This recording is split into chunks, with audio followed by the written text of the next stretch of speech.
Morning, it's Tuesday now, so I had to be in the yard or knocking around the yard till 9 o'clock for the IT guy to come down and get all the stuff swapped off my old works phone, which I smashed the screen on yesterday. So he was going to come down for about 9 o'clock. I hung around till 9:20, and there was no sign of him, so I left my phone at the workshop there. I've just nipped down to organise some bits for a job later on this afternoon. I've got a free float return or a case drain to run up the boom on a new shape DX27, or well, I suppose it's not new shape anymore, but on a 27, and I've not done one before. The fella measured the boom up for us, so from the end of the boom to the knuckle where it goes into the cab was 4 meters, so I've got a length of hose 5.5 meters. I can always do a lap of the cab with the spare hose if I need to. And then I need to tee into the tank, so I've just been at the hydraulic spot and got loads of GIC to BSP adapters and things like that, so hopefully I've got enough adapters in there to kind of cobble something together, and then I've got some flat face couplings and things like that, so that's going to be on this afternoon. I've got another little job that I need to pop to first, but I'll head back up to the workshop now and see if the IT guy's in sorting my phone out. Okay. By the way, I'm feeling much better than I did yesterday. God, I don't know, well, you could tell in the video when I was talking, I just had no energy at all, and that's just because of a couple of bad nights sleep, just feeling under the weather really. So yeah, fighting fit today really. I would say I'm about 95%, and yeah, today's going to be a better day. So it's 10:30. I've been back at the yard for about half an hour now. The IT guy's been here a bit as well. He must have turned up while I nipped for those bits and pieces. Yeah, it looks like it's gonna looks like it's gonna take an hour and a half to transfer everything from my old phone onto my new phone. Now, I do know for a fact that I've got about 3,500 pictures on my old phone, which is all sort of warranty evidence and things like that.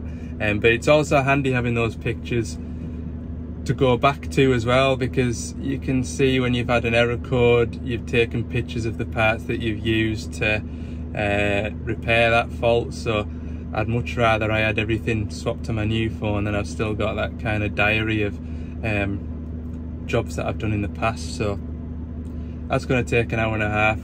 I'm going to get the van washed, have a bit tidy up. I might have to rethink my day a little bit, because like I say, it's 10:30 now, so best case scenario, I'll be away by lunchtime. So yeah, go and wash the van anyway, and we'll go from there. Right, as you can see, it is 5:50. Finally got my new phone and everything transferred off my old one. Yeah, that took an awful lot longer than I expected, but I suppose it's just transferred about 3,500 pictures of diggers from my old phone onto my new one.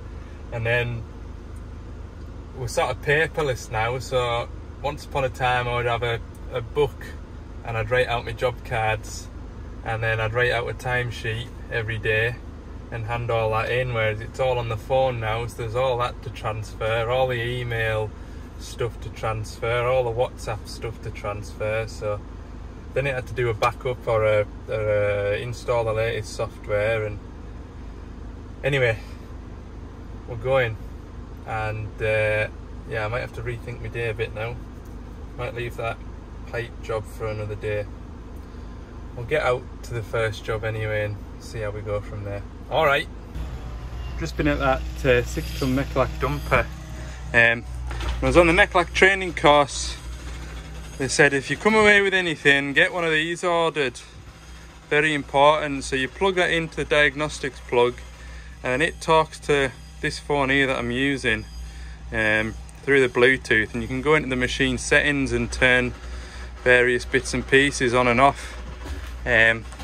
For a lot of UK dumpers that are sold in the UK up until I think it was this year, the option for the park brake calibration was turned on because they thought they needed that turned on to meet UK specs, but they later learned that they haven't. So machines built from this year with a 2022 plate should have that function turned off. But basically every 50 hours it wants to do a pipe calibration, which I've mentioned before. So what you have to do is squeeze the trigger 5 times with the ignition on. It gets into pipe brake calibration mode, and then you have to put it into 4th gear, put it into forwards, and it finds the biting point, or basically makes sure that the dumper doesn't roll forward with the pipe brake on, essentially. So because it does it every 50 hours, and the operator's manuals are never with the machines on these sorts of sites, or they're on hire through a third party, etc., it just becomes a bit of a nuisance, and if you ignore it, the machine will go into a D-rate. So what I've been doing as I've been visiting the machines is putting that doodah on the diagnostic port and just knocking it off, just to save a visit like this, basically. So right, what is it now? It'll be about 3 o'clock. I'm umming and ahhing whether or not I'm going to have time to put that hose on. I might try and get that squeezed in. It is on the way back, but I can't get hold of the fella now to make sure the machine's where it is. So if not else, I'll have a drive past and see if the machine's there. Okay. Right, so I've got this, this fella's got this saw blade he wants fitting. Bit of a beast, that, isn't it? So you've got 3 pipes going to this. You've obviously got your feed for the head spinning round, and then you've got this pipe here, which looks like it's, I think that's a 3/8 pipe, isn't it? Yeah, it's 3/8 pipe. And what this does, this is your case drain. So when your motor's spinning around really fast and you let go of your button or your thumb wheel, if it didn't have that case drain, the motor would just stop dead. And with the inertia of that blade spinning round, it'd probably break the motor, to be honest. It would probably cause damage internally to the motor drive shaft. So what this does is it allows the bleed off oil to go straight back to the tank. So this machine has got standard anyway. It's got the 2 feed pipes that will come from the machine, but what we need is a 3rd pipe run up the boom and into the hydraulic tank. So I can't just remember on these where the easiest spot is to put in a tank line, like I said earlier, so I'm going to be learning along with you today. Anyway, a nice shed. The weather has turned on me now, it is raining. It's been dry all morning while I've been getting that phone changed over, but never mind, get this done. It's 4 o'clock now, but I'd rather get this done and out of the way than while I'm working all day tomorrow on those shovels. Anything that does come in, any breakdowns or services, then Thursday's free then to go and get those done, and that'll hopefully leave me free to get the services done on Friday. That's the thought process anyway. We'll see if it actually comes into fruition. Okay, we'll get a start. So yeah, this is a hydraulic oil tank, and you can see a lot of these fittings going into the tank are just sort of on spring clips. This is the case drain filter as it goes. This rubber pipe here goes through onto the it's the case drain for the final drive motors and also the slew motor, so I'll show you that in the cab here. So this is that rubber pipe I was pointing you to, that goes to the filter, and that's the case drain filter. So that's the case drain for this motor here, the slew motor, and then this pipe here comes up from the rotary coupling, which is the case drain for both the travel motors. And I've been really lucky actually. That T-piece there I've just popped in, and I managed to get the correct size T-piece to go into the machine. So this is going to be so handy. All I need to do is run the rubber hose up the boom, through the centre joint here. I'll probably come round and then onto it. The length of hose that I've got, so he measured it for me yesterday. It's 4 meters from there all the way up and down to there. So I added an extra 1.5 meters just in case I need to run it along and that way at the machine or that way at the machine. So I just need to lose 1.5 meters, which will probably be about right by the time I've come round here and round here. So this is going to be a lot easier than I anticipated. So yeah, I'm pretty happy with that. Happy days. Like I say, when I was at the hydraulic spot, I got all sorts of T-pieces and adapters and everything. In actual fact, all I need is that one T-piece and all these quick release couplings. So job's a good one. Job is a good one. Right, we'll get this done, eh?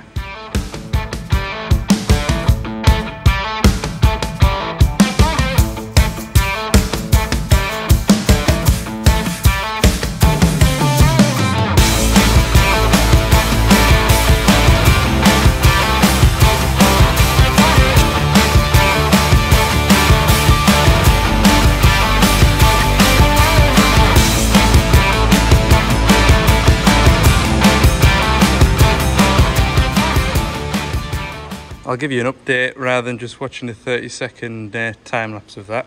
So first thing I did was run the pipe in through the joint here and then basically get a rough idea of where it's going to need to run before I took these clamps off. I'll show you that in a minute. But yeah, just goes to show you, I was just going to cable tie the pipe to this pipe here and just leave it with a bit of length so you can get the quick release coupling on. And then I thought it'd be really nice if it could just be held. Found this P-clip in the van and I think that looks really good. So I've got a nice bend in here now. And another little tip I'll show you. What would have been nice, and I should have thought on, was fetching some spiral wrap and spiral wrapping this pipe probably up to about here, the same as these pipes are, but I didn't think on, and that's the honest truth. But a little tip that I've picked up over the years, see where this rubber pipe would normally sit on this sharp edge of this fitting under here, just put a cable tie underneath it so the cable tie is sitting on the sharp edges, and that stops it. I mean, I've cable tied them that tight that it's not going to move anyway, but yeah, I suppose with vibration it'll maybe sit in rubber way. There's not going to be any great pressure in this anyway, it's only going to be tank pressure, but just a little bit of extra peace of mind and it should last a lot longer. So over on this side, this pipe was just, if anything, probably slightly too big for here.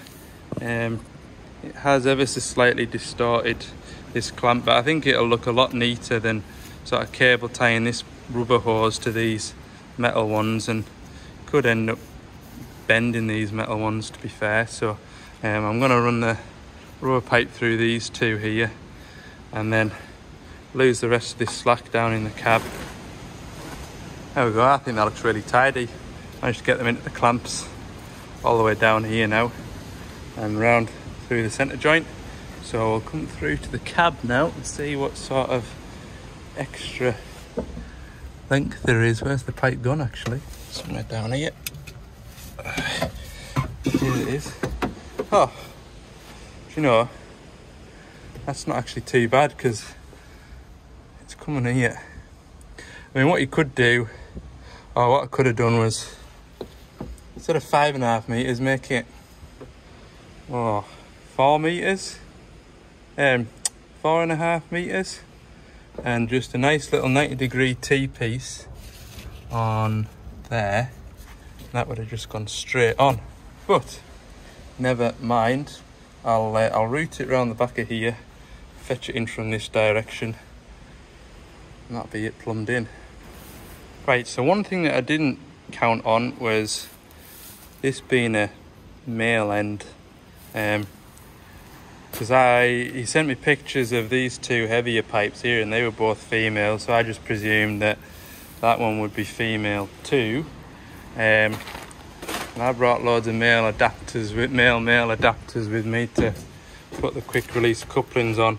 Also, that's 3/8, and the adapter, well, the quick release coupling's a 1/2 inch. So obviously I brought a 1/2 inch to 3/8 adapter to make that up. But no matter, I've had a look through my quick release couplings box to see if I've got a 3/8 to 1/2 inch flat face coupling. I didn't. So then I went into my old quick hitch kit, which is like a selection of spare parts from quick hitch kit. But then in my BSP box of bits and pieces, came across a 3/8 female and a 1/2 inch, 3/8 female, 1/2 inch male adapter. So it just goes to show you, like, there's always a job for something. I hardly ever throw out hydraulic fittings, especially when they're unusual, because you just never know, one day it might get you out of a hole.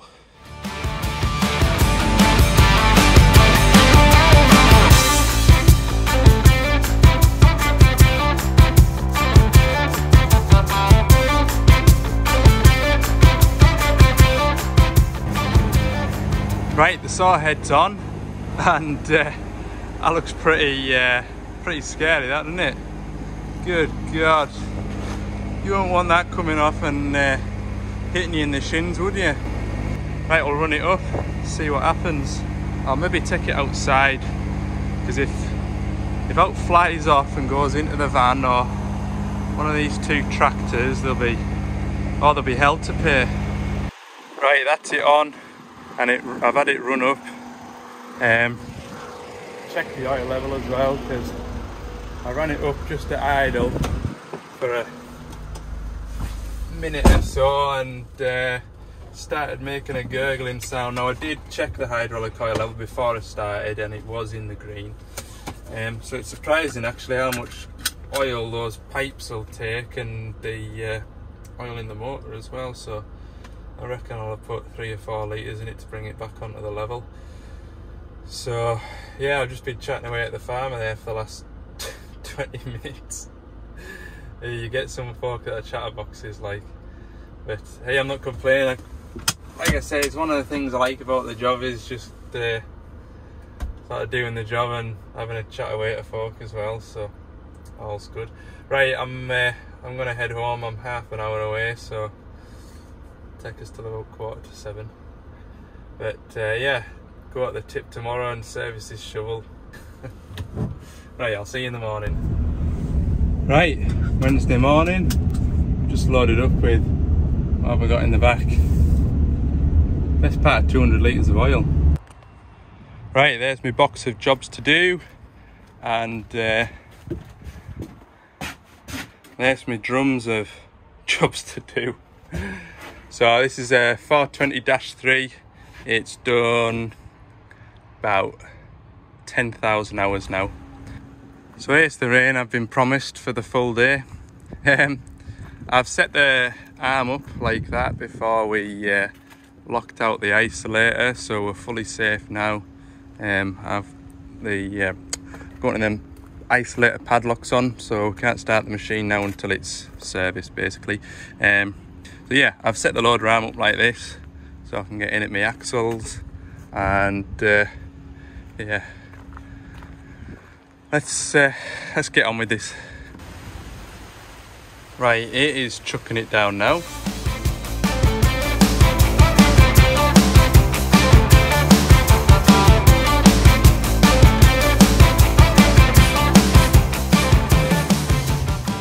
I'm well aware you've just seen us change one of these in back end of last week's video, but this is what the new element filter looks like. That's the old one, and all you do is wrap it round like that, put the sort of printed side to the outside, slot it into there, and then we fit this piece, and then we fit the o-ring, goes around the outside like that.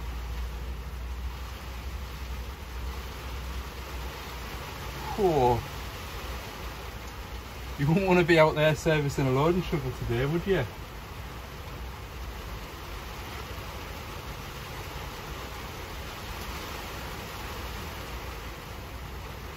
Right, that O-ring's seated nicely.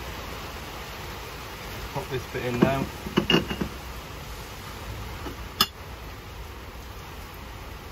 And you've got the threads that poke through.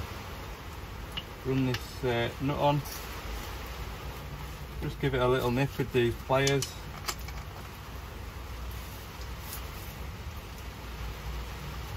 There we go. That's that stripped, cleaned, and a new element filter put in it. Right, I've got my wetsuit on, and yeah, I'll go and change those fuel filters next. Do wonder though, see the lads over in America and Canada, they've got those service trucks with all the toolboxes on the outside, with the cranes on the back, and gas bottles and welder generators, all the gear. Like, do wonder what happens when it rains. At least with the van I've got somewhere to stand and watch it rain. Here's another thing I'll point out which does not go unnoticed at all. The operator yesterday night, before he finished his shift, obviously he knew I was coming to service the machine. Let's give the engine bay a right good wash out for us. And to be fair, the machine's kept in good order anyway, but you know, everything's been washed down. So I think that's good. Shows a bit of respect for somebody like myself coming to service the machines. And yeah, I certainly appreciate it anyway. Right, pepper pot filters, let's get them changed. So here's a good example. You can see it a lot clearer now that everybody's running on white diesel, but see in the bottom of that filter there, all the sediment and muck that's about it. Camera's only focusing on my finger, hang on. There, you see all the sediment in the bottom of there. So when I take that filter off, that fuel will then flush through into here. And if I wasn't to drain all the fuel out of here first and then drain the fuel out of there, get a rag in there and give it a swirl round, what you're going to do is you're going to get the sediment in the bottom of there go into there. If I was to just put the new filters on, then that mucky fuel will then go straight through. This one does go through the ECU because the fuel cools the ECU. Straight into the high pressure fuel pump, straight into the rail, through all the injectors, and oh, it'll cause a right mess eventually. So yeah, really important. Drain these out.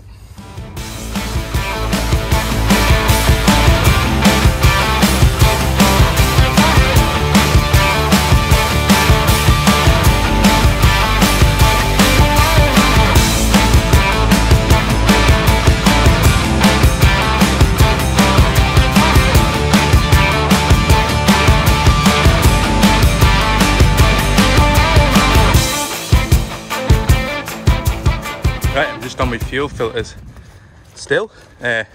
What a shower of rain we've just had, my word. So got the water and fuel filter changed, and I'm just bleeding this up now.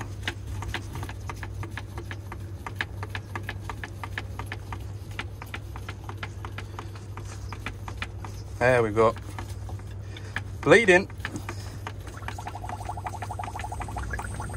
So I'm about to go and drop the transmission oil out of this machine. I thought I'll just show you.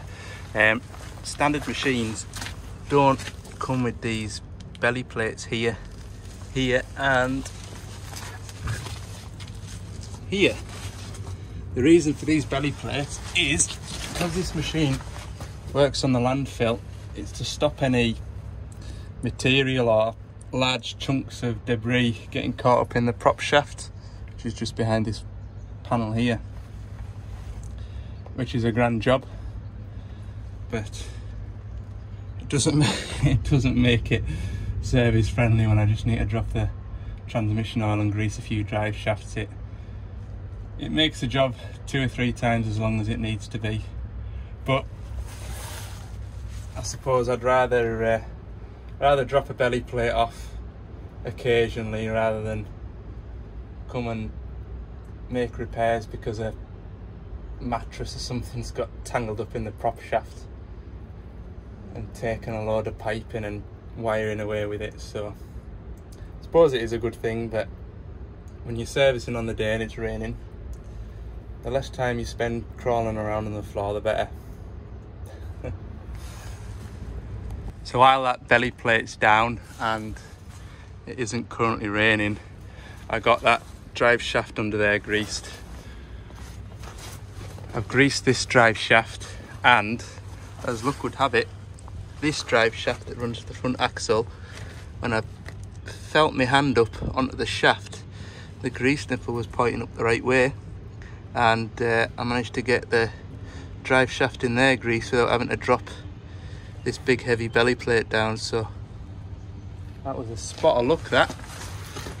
One more thing I'll do is I'll check the play in that drive shaft, just make sure it's not going to wear out and sort of disintegrate. So I'll show you that in a minute.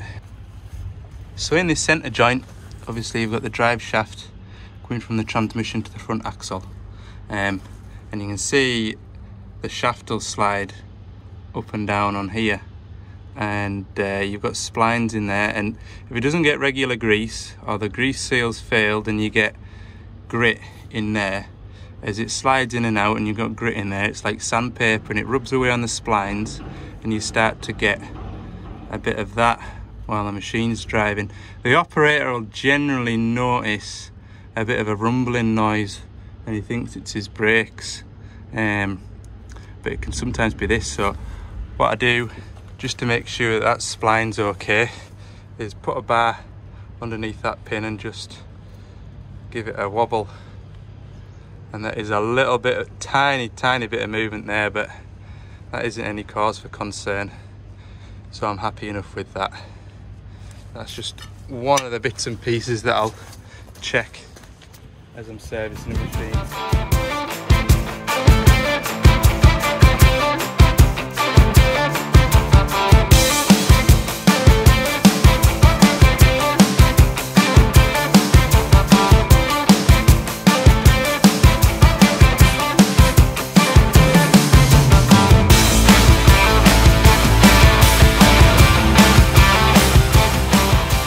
Good news, it is 5 to 1. All the filters have been changed on this machine. The transmission oil is still slowly draining out. Can't see a good way of showing you without me having to get on the floor, but maybe make it out. See,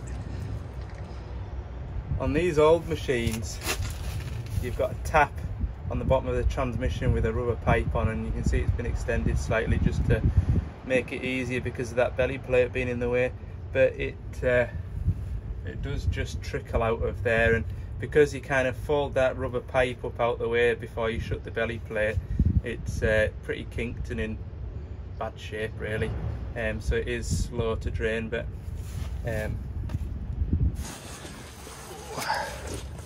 what I'm going to do now is have some lunch before I drain the axle oils out, top up the transmission oil, engine oil's done. So right, I'm back from my lunch. Well, I haven't really been anywhere. Yeah, that transmission oil should be finished now, and I'm going to go and drain the front axle.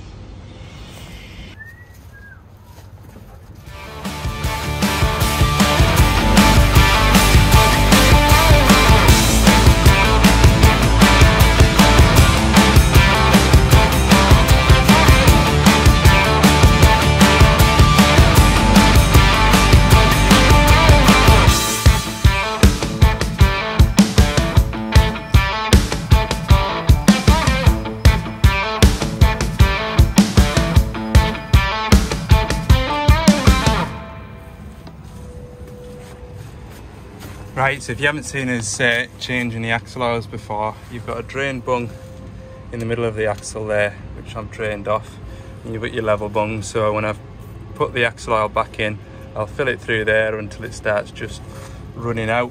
But what you have to remember is to drain the oil in these sort of hubs. This is where your brakes sit in here. So a lot of the debris and the wear and tear from the brakes is going to settle in the bottom here.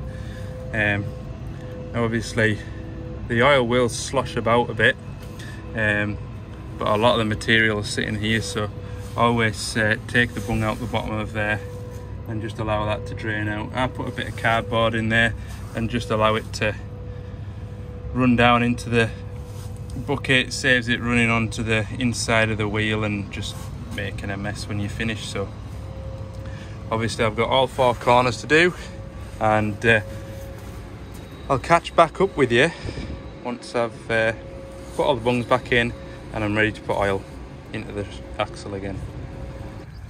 So the driver complaining about the brakes squawking a bit, what I've done is I've had a look inside the brake chamber, so to speak, which is inside here. Now I'll put in a clip because I used my phone camera with the torch on to have a look inside there to see if the brakes did look like they were worn out. And what you can do is get a set of feeler gauges in there, and with the brake pedal pressed, it should be a 3.5mm gap or greater. Anything less than 3.5mm, and the brakes will need to split. However, the brakes in there look okay, so I'm just gonna put it down to that new oil that I've been using, making that binding noise. So a fresh oil change, and maybe 150 or 100 hours time, that brake noise should be away on this shovel. Right, I'm gonna go and get my oil pump now and get some oil pumped into these axles.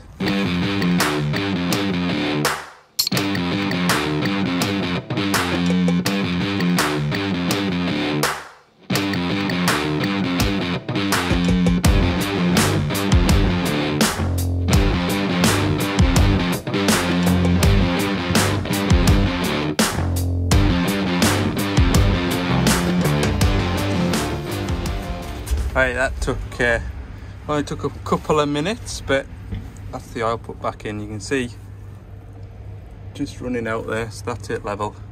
As you can see as well, we're parked in a nice level yard, so we are spot on there. Pop that back together. Right, same process but on the back axle now.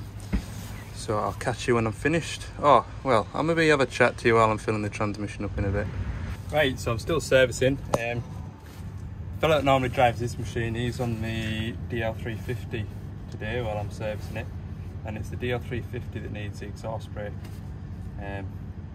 Apparently it's 3:30, or just gone 3:30. I've still got maybe another 20 minutes by the time I filled this transmission, calibrated it, packed up all the service stuff. I'll be getting on after 4 o'clock before I'm ready for the 350. Bearing in mind I'm working on an exhaust brake, the machine's been running all day. So what we've decided to do is I'll pop back tomorrow morning, because it's only him running 2 shovels at the minute, so he'll leave the 350 down here for me tomorrow morning, and I'll come and have a look at that exhaust brake while it's cold. So that is a good idea, because to be fair, I need a change of scenery. I'm not used to being in the same spot all day. I like to be out and about. 2 or 3 hour jobs, you know. So anyway, no, that's a good idea. I mean, like I say, I'm on the outside of Carlisle, so it's not like travelling time's gonna kill the job or anything. So I think that's a good idea. I do.